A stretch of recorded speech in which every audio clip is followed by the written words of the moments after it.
Good afternoon, Bobcats. 8th grade Bobcats, Mr. Flato here. Welcome back to what I hope will be another great week for you at the Helena Middle School. On today's Bob lesson, we're going to work on part 2, piggybacking on from last week on a motivational speaker guy that was doing an interview talking about millennials, your guys' generation, or even the generation maybe a little older than you guys right now, and 4 things that he's seeing in the workplace to where society and how society has changed is kind of setting young people up for failure in the real world. And again, my premise with showing this isn't saying this is absolute. This is just putting ideas out there and then having you critically think on it. So the first 2 part was from last week was building authentic self-esteem and then technology. And this next part today deals more with technology as well. Specifically, this first part that I'm going to talk about with this technology and these things, and what it's created is instant gratification. Everything happens way quicker. Back in the day, if I had a question on the population of Seattle, Washington, super random, you'd have to go to an encyclopedia, look it up, and that would take some time. Now you get on your phone and you can get that information right away. And so it's really conditioned us as human beings, not only you guys, but us as adults. Everything's instant gratification now.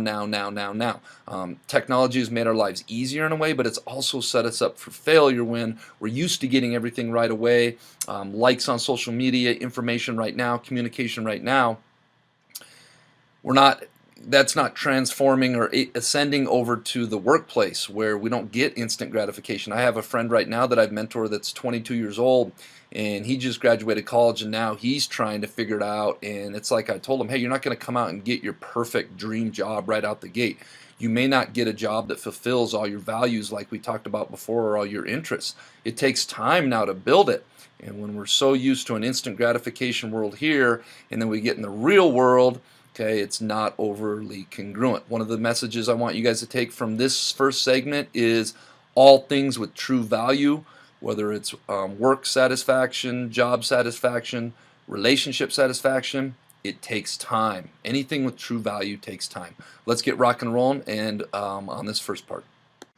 So you have a generation growing up with lower self-esteem that doesn't have the coping mechanisms to deal with stress, right? Now you add in the sense of impatience. Right? They've grown up in a world of instant gratification. You want to buy something, you go on Amazon, it arrives the next day. You want to watch a movie? Log on and watch a movie. You don't check movie times. You want to watch a TV show? Binge. You don't even have to wait week to week to week. Right? I know people who skip seasons just so they can binge at the end of the season. Right? Instant gratification. You want to go on a date? You don't even have to learn how to be like, hey. You don't even have to learn and practice that skill. You don't have to be the uncomfortable one who says yes when you mean no, and says no when you mean no, but yes when you... You don't have to swipe right. Bang, I'm a stud. Right? You don't have to learn the social coping mechanisms. Right? Everything you want, you can have instantaneously. Everything you want, instant gratification. Except job satisfaction and strength of relationships, there ain't no app for that. They are slow, meandering, uncomfortable, messy processes. And so I keep meeting these wonderful, fantastic, idealistic, hardworking, smart kids. They've just graduated school. They're in their entry-level job. And I sit down with them and I go, how's it going? They go, I think I'm going to quit. I'm like, why? They're like, I'm not making an impact. I'm like, you've been here 8 months. You know? It's as if they're standing at the foot of a mountain and they have this abstract concept called impact that they want to have in the world, which is the summit. What they don't see is the mountain. I don't care if you go up the mountain quickly or slowly, but there's still a mountain. And so what this young generation needs to learn is patience. That some things that really matter, like love, or job fulfillment, joy, love of life, self-confidence, a skill set, any of these things, all of these things take time. Sometimes you can expedite pieces of it, but the overall journey is arduous and long and difficult. And if you don't ask for help and learn that skill set, you will fall off the mountain. Or you will, the worst case scenario, and we're already seeing it, the worst case scenario is we're seeing an increase in suicide rates, We're seeing an increase in this generation. We're seeing an increase in accidental deaths due to drug overdoses. We're seeing more and more kids drop out of school or take leaves of absence due to depression. Unheard of. This is really bad. The best case scenario, those are all bad cases, right? The best case scenario is you'll have an entire population growing up and going through life and just never really finding joy.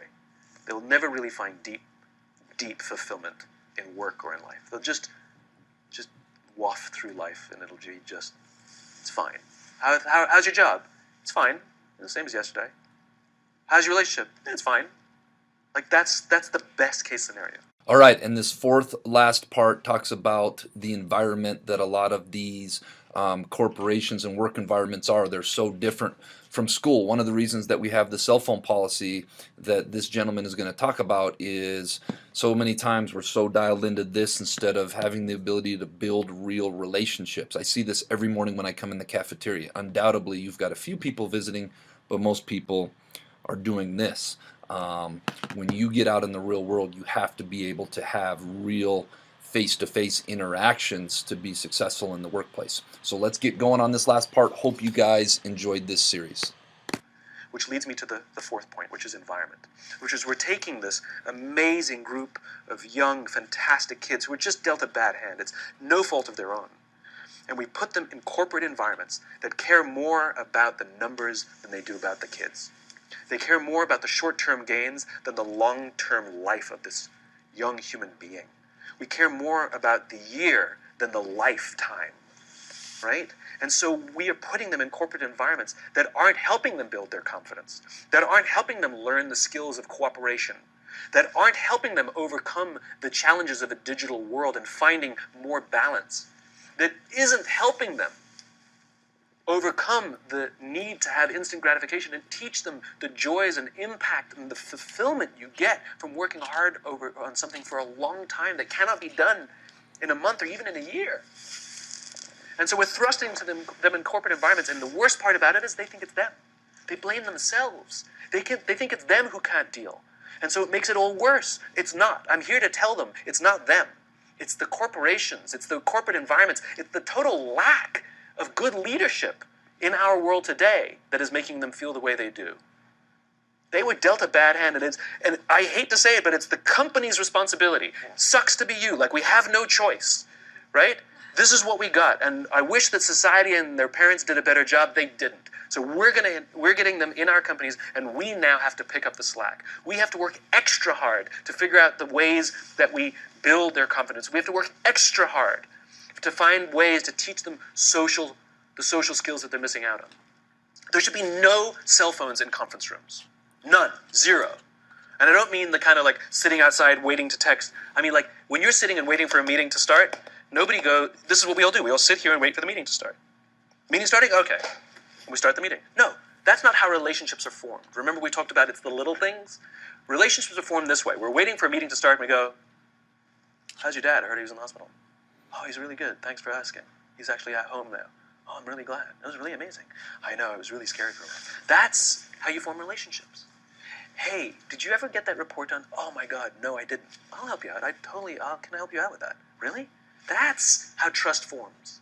Trust doesn't form at an event in a day. Even bad times don't form trust immediately. It's the slow, steady consistency. And we have to create mechanisms where we allow for those little innocuous interactions to happen. But when we allow cell phones in conference rooms, we just, okay, have the meeting.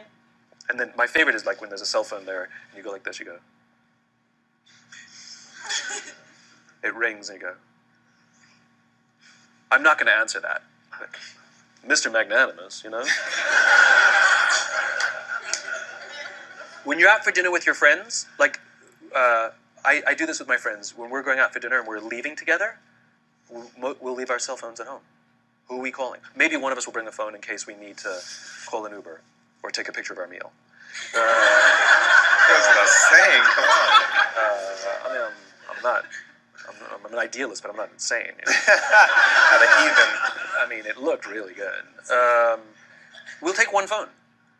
And so it's like an alcoholic. The reason you take the alcohol out of the house is because we cannot trust our willpower. We're just not strong enough. But when you remove the temptation, it actually makes it a lot easier. And so when you just say, don't check your phone, people literally will go like this. And somebody will go to the bathroom, and what's the first thing we do? Because I wouldn't want to look around the restaurant for a minute and a half, you know? But if you don't have the phone, you just kind of enjoy the world. And that's where ideas happen. The constant engagement is not where you have innovation and ideas. Ideas happen when our minds wander and we go, and you see something, I bet they could do that. That's called innovation, right? But we're taking away all those little moments, right? You should not, and none of us should charge our phones by our beds. We should be charging our phones in the living rooms, right? Remove the temptation. You wake up in the middle of the night because you can't sleep, you won't check your phone, which makes it worse. But if it's in the living room, it's relaxed, it's fine. But it's my alarm clock. Buy an alarm clock. They cost $8, right? I'll buy you an alarm clock.